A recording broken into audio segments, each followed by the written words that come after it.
Olá meus caras radioativos, aqui quem fala é o Homem Tóxico e bem-vindos ao canal Reator Nuclear. A energia nuclear de hoje é o poderoso chefão. Tanto o livro de Mario Puzo quanto o filme de Francis Ford Coppola são obras que me marcaram muito e foram os principais motivos de eu gostar de histórias policiais.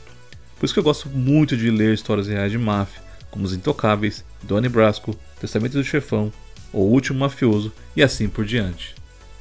E depois de assistir aquela série A Oferta, ou The Offer, com Miles Teller e Giovanni Ribisi, que conta os bastidores da produção de O Poderoso Chefão, fiquei com muita vontade de falar desta obra-prima do cinema. Mas chega de perder tempo. Vamos para as principais diferenças entre o livro e o filme clássico que marcou a história da sétima arte. Diferença número 1. No filme, Américo Bonanzera pede a Vito Corleone justiça pela sua filha que havia sido estuprada. Vito Corleone promete cumprir o pedido, porém, nada mais é dito ou mostrado sobre o assunto. No livro, no entanto, Mario Puzo descreve como Bonanzera obteve sua vingança. Poli Gatto, soldado da família Corleone, contratou 2 pugilistas profissionais que espancam os 2 abusadores até quase a morte. Os abusadores não morrem, mas ficam irreconhecíveis para a vida toda. Diferença número 2. Jack Waltz, o produtor de cinema que estava incomodando Johnny Fontane, não tem um background muito bem explicado no filme, apesar do personagem vivenciar uma cena marcante, a cabeça de cavalo decepada em sua cama. No livro, no entanto, Mario Puzo escreve que Tom Hagen descobre que Waltz era tremendamente pervertido e só conseguia se excitar com menininhas de 12 anos, um desgraçado pedófilo, então a cena da cabeça de cavalo não parece tão exagerada. Diferença número 3. No filme, Johnny Fontane não tem muita evolução. Porém, no livro, Corleone banca seu projeto de se tornar um produtor de cinema. Ao fim, Fontane se torna tão bem sucedido quanto Jack Waltz. Diferença número 4. Luca Brasi, o tenebroso assassino da família Corleone. No filme, não fica muito bem explicado porque ele é tão temido. Até mesmo Vito Corleone tem um certo temor por Luca Brasi. Já no livro, Mario Puzo desenvolve o personagem, mostrando sua história pregressa. Anos atrás, Luca Brasi matara 2 pistoleiros de Al Capone, que haviam sido enviados para apoiar na guerra contra os Corleone. E antes disso, matara seu próprio bebê e sua namorada. Desde então, todos o veem como uma espécie de demônio enviado pelo próprio diabo. Diferença número 5. Santino Sonny Corleone, o primogênito de Vito Corleone. No filme não é mostrado ou dito, mas Sonny já era um líder bem experiente naquela época. Sonny Corleone já havia participado da primeira guerra da máfia, liderando seus próprios soldados. Não somente, antes disso, ele testemunhara seu pai executar Fanucci, algo que não é mostrado no filme Poderoso Chefão Parte 2. Quanto à primeira guerra da máfia, entre a família Corleone e a família Maranzano, Mario Puzo se inspirou em uma guerra do submundo real, que ficou conhecida como a Guerra Castellamarese, entre os chefões mafiosos Salvatore Maranzano e Giuseppe Joe the Boss Masseria. Diferença número 6. O bode expiatório de Michael Corleone. No filme, parece que bastou Michael Corleone se esconder na Sicília por alguns anos para que todos esquecessem das execuções do Capitão McCluskey e de Virgil Soloso.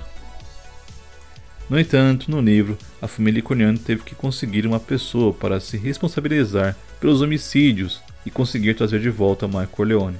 A pessoa escolhida foi Félix Boccicchio, que já estava condenado à cadeira elétrica por outros crimes. Caso Félix aceitasse confessar, Vito Corleone pagaria uma robusta pensão à sua esposa e seus filhos. E assim, Michael conseguiu voltar aos Estados Unidos. Na verdade, o clã siciliano dos Boccicchio não é trabalhado no filme, mas é um elemento muito interessante na obra de Mario Puzo. Agora vamos para a diferença número 7. All Natty. O personagem que se disfarça de policial para eliminar um dos adversários de Michael Corleone tem um ótimo background no livro. Na verdade, All Natty realmente era um ótimo policial, até ser condenado por matar a sangue frio um delinquente que havia esfaqueado 2 mulheres. Graças à influência política dos Corleone, All Natty acaba solto e se torna um protegido da máfia, além de pistoleiro particular de Michael Corleone. Ele aparece mais na sequência Poderoso Chefão Parte 2. Diferença número 8. A vingança de Michael Corleone. Enquanto Michael está no batismo de seu filho, várias execuções são realizadas sob suas ordens. No livro, as execuções ocorrem em tempos diferentes e não durante o batismo. Além disso, Michael ordena a execução de apenas 2 chefões, Emilio Barzini e Philippe Tattaglia. Moldardes é morto muito antes. Não somente o guarda-costas da esposa de Michael Corleone na Sicília, Fabrizio, também é executado por ser o responsável pela morte da sua esposa Apolônia. Diferença número 9. Saul Tessil. No filme, Saul Tessil pede a Tom Hagen perdão por sua traição. Hagen responde que não era possível. No livro, é Tom Hagen quem pede que Saul Tessil, o capo regime de longa data, seja perdoado por Michael Corleone. Michael responde que tal não era possível. Diferença número 10. Kay Adams e Tom Hagen. No longa, o final é marcado por Tom Hagen fechando a porta para a esposa de Michael, Kay, enquanto ela percebe que seu marido era realmente responsável por todas aquelas mortes. Na obra de Mario Puzo, Tom Hagen visita Kay para explicar por que Michael teve que matar seu próprio cunhado, o traidor Carlo Rizzi. Depois disso, Kay decide dar mais uma chance a ele. Diferença número 11. O final de Kay. No livro, Kay Adams acende uma vela pela alma do seu marido Michael na igreja, como Mama Corleone fazia para o seu marido Vito Corleone.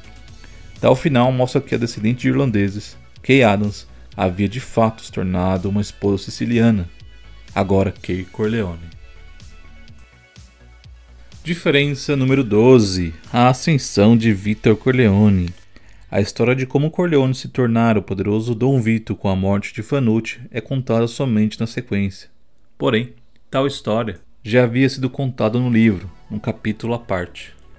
Ou seja, quem leu o livro não era nenhuma novidade aquela origem do poderoso chefão. Mas por que a gente gosta tanto desse tipo de filme, desse tipo de história? Bom, poder, dinheiro, sentir-se acima dos meros mortais da sociedade comum. Esses são elementos que realmente atraem os homens, principalmente nós, os homens tóxicos. Mas sempre devemos ser mais fortes ainda para lutar contra nossas ambições.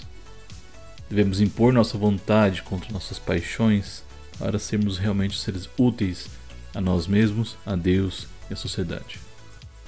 Mario Puzo escreveu outras histórias de máfia, mas nenhuma fez tanto sucesso como The Godfather, o poderoso chefão. Falando em outras histórias, ainda vou fazer um vídeo sobre o livro O Siciliano, no qual Puzo detalha a jornada de Michael na Sicília e mescla com a história real do bandoleiro Salvatore Giuliano, uma lenda entre os sicilianos. Houve uma adaptação para o cinema, que foi um verdadeiro fracasso, estrelada por Christopher Lambert. De qualquer forma, a gente vai falar sobre esse filme, ok? Eu ainda quero assistir e comparar com o livro. Eu adoro o livro. Eu até recomendo. O Siciliano, de Mario Puzo. E é isso aí, meus caros radioativos. Eu fico por aqui e não se esqueça de dar aquela curtida, comentar o que gostou e não gostou do vídeo e compartilhar o vídeo na sua rede social preferida, ok? Combinado? E é isso aí. O Homem Tóxico vai partir deixando aquela radiação esperta para destruir aquela vagabundagem, a baitolagem que está rondando a cultura pop. Até mais e radiação tóxica a todos!